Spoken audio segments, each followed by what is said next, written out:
Jadi mediasi tadi kita harus patut apresiasi, dan Komisi Informasi ini menjadi indikator demokrasi, memperjuangkan hak-hak keterbukaan informasi. Jadi kita apresiasi, semoga kiranya nanti Komisi Informasi menjadi pilar nomor 1 terhadap demokrasi Indonesia. Kita tahu selama ini berkat kasus ijazah ini orang jadi tahu apa itu Komisi Informasi.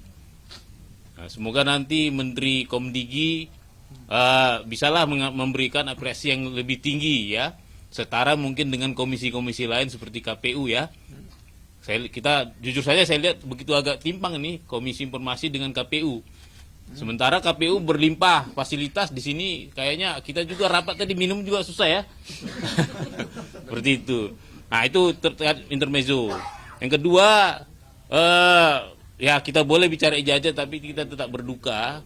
Ada 400-an ya meninggal di bencana alam di Sumatera Utara, Aceh dan Sumatera Barat. Nah, semoga keluarga yang berduka cepat dipulihkan. Ini belum termasuk korban-korban materi ya. Nah, terkait materi, jadi sebagaimana teman-teman tak ketahui bahwa kami adalah yang berhasil memperoleh salinan ijazah ini. Ini yang tahun 2019. Jadi di sini kan banyak ditutupi, ada 9 item. Nah, ini sebenarnya hanya sebatas kertas kalau tidak ada dokumen verifikasi yang mengalaskannya, yaitu dokumen-dokumen verifikasi. Inilah yang saya minta di mediasi tadi. Karena untuk ijazah tahun 2019 itu sudah diberikan. Tapi untuk ijazah 2014 itu belum diberikan sama sekali. Kita kan ingin tahu sebenarnya ini yang dikasih fotokopi ini apa sih? Apa sih bukti-bukti yang mengalaskan bahwa ini bukan sekedar kertas? Bukti pendukung lah. Bukti pendukung. Dan ini juga kita pakai untuk menjadi bukti-bukti di pengadilan, termasuk di MK. Bukti-buktinya. Tadi, alhamdulillah ya, tadi berkat Pak Mediator, kita bersepakat dengan KPU untuk diserahkan seperti tadi paling lama 7 hari. Paling lama 7 hari seperti itu. Nah, tadi juga berusaha tim KPU kooperatif juga memediasikan 9 item yang disembunyikan ini. Tapi karena kita bersepakat ini adalah dokumen publik, saya tidak mau hanya saya yang melihat ini. Sebenarnya tadi tergoda juga saya. Hampir tergoda. Kenapa? Tawaran itu sangat menggiurkan. Hanya saya yang bisa melihat. Berarti kan saya orang penting nanti kan? Tapi saya tidak mau. Ini kan dari awal juga ini untuk publik. Sebagaimana kita ketahui juga ya Pak Mike ya, Kementerian Dasar Menengah juga, Kementerian Pendidikan Dasar Menengah juga menawarkan hal yang sama seperti saya, ke saya. Hanya saya yang melihat. Tapi saya tidak mau. Ini sekali lagi ini untuk publik. Masalah publik. Untuk teman-teman media saksikan dan di-share ke publik. Mungkin begitu, ada pertanyaan? Bang, ini kenapa minta 9 item dari KPU? Sebenarnya kan abang saya pada saat itu bilang bahwa ijazah yang autentik itu diantri, Bang. Itu kenapa, Bang? Ya. Jadi tadi ini ada 9 item, tapi dari mediasi tadi saya jadi minta 3. Yang utama yaitu tanda tangan rektor, tanda tangan ini, tanda tangan dekan, tanda tangan yang legalisir. Ini yang sebenarnya yang bisa diautentikasi.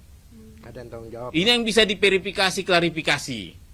Kenapa? Ini satu-satunya di dunia yang punya, yang mirip, yang mengeluarkannya.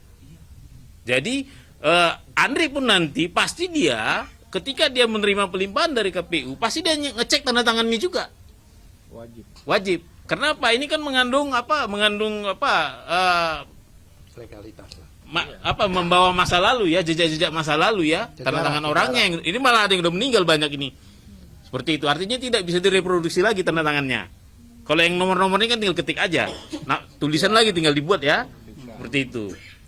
Pak, tadi ada ditanya nggak yang dimasukkan berkas KPU itu apakah A4 seperti itu? Ataukah ijazah sebenarnya kan lebih besar?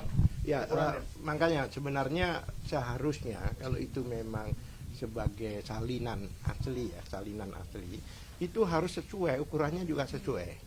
Makanya itu kalau memang ada dirubah-rubah itu kan bisa katakan diedit. Kalau menurut Kapolda waktu itu mengedit itu adalah perbuatan non hukum. Ya kan? Ya, kalau dikatakan mengedit, ya KPU yang mengedit. Kalau kawan-kawan kita RRT dan sebagainya itu menganalisa, tidak pernah merubah atau memindahkan. Jadi kalau edit itu merupakan perbuatan non hukum, maka yang kena adalah KPU. Karena ini menurut kami ini bukan persyaratan yang dikecualikan. Tanda tangan itu nggak ada, baik di undang-undang keterbukaan publik maupun undang-undang data pribadi, tidak ada tanda tangan. Kita aja rapat aja kita semua tanda tangan, nggak ada di rapat biasa tanda tangan. Seperti itu. Tadi satu hal lagi yang menarik, KPU hanya mengatakan bahwa zona tua aja yang boleh melihat, katanya sesuai pasal 4. Dia hanya satu poin di pasal 4 yang A saja. Padahal di situ ada boleh ini menganalisa bahkan mendapatkan, tidak dibaca. Jadi hanya informasi aja bahwa hanya dapat dilihat. Kami suruh waktu itu, tolong baca semuanya dong, jangan separuh-separuh. Terdiam. Ini memang karena dokumen publik ini sudah bikin milik pribadi lagi, tapi milik publik. Nah itu. Ya, mungkin saya mau tambahkan lagi sedikit ya Bang Michael ya, terkait dengan tadi otentikasi ya. Jadi berdasarkan keterangan ahli arsiparis dalam melakukan autentikasi terhadap ijazah terlegalisir fotokopi, memang harus disandingkan dengan yang asli. Kenapa? Di situ ada 3 item utama yang akan dilihat. Yang pertama adalah formatnya yang dilihat. Formatnya sesuai nggak dengan asli, ya. Kemudian yang kedua dilihat isinya. Isinya tuh inilah 9 item yang ditutup ini, ya kan, akan diautentikasi rektor yang tanda tangan, dekan yang tanda tangan, pejabat yang mengesahkan, kemudian tanggal pengesahan, kemudian nomor induk ijazah, kemudian tanggal lahir dan seterusnya. Ini namanya isi. Kemudian yang ketiga akan dilihat adalah struktur daripada ijazahnya gitu ya. Struktur itu berarti semua daripada item-item ini sesuai nggak sih dengan struktur aslinya. Nah ini yang sampai hari ini kita tidak pernah mendapatkan kepastian dari KPU apakah memang sudah dilakukan autentikasi apa belum. Nah memang sudah terbukti juga di persidangan sebelumnya gitu. Ada keterangan dari pihak pihak KPU bahwa terkait dengan ijazah asli Pak Joko Widodo dengan salinan terlegalisir yang disampaikan kepada KPU sebagai persyaratan menjadi calon presiden 2 periode, itu memang tidak pernah dilakukan autentikasi, yaitu membandingkan asli yang terlegalisir dengan keaslian ijazah fisiknya yang ada di tangan Pak Joko Widodo. Nah ini yang tidak pernah dilakukan autentikasi. Sehingga 9 item yang ditutup ini tidak bisa juga kita pastikan dengan aslinya apa sama apa enggak. Ya, itu yang bisa saya tambahkan ya Pak Bonatua ya. Jadi saya pertegas lagi bahwa karena ini kebutuhan publik. Publik itu adalah rakyat. Karena diatur dalam pasal 1 ayat 2 Undang-Undang Dasar 1945, rakyat yang memiliki daulat di negeri ini. Maka tidak ada alasan ini tidak diberikan kepada publik. Karena ini pentingnya bahwa publik harus mengetahui. Kenapa? Pada saat duduk semua pajak dari rakyat. Semua gaji dari rakyat. Maka tidak ada alasan. Masa rakyat mau minta harus dipersulit? Mungkin cukup. Pak Bona, apakah tadi dibicarakan nanti ini akan diautentikasi ke Andri atau tidak di mediasi tadi? Belum. Jadi Belum. mungkin saya terangkan juga nanti. Sebentar dari sini kita langsung masih sidang. Ada sidang lagi, Mas. Sidang Kita lagi. sidang dulu ya. Terima kasih Pak Michael. Nanti pertanyaan akan kita tanya. Tapi nanti sidangnya mereka akan membuktikan uji konsekuensi 9 item ini kenapa disembunyikan.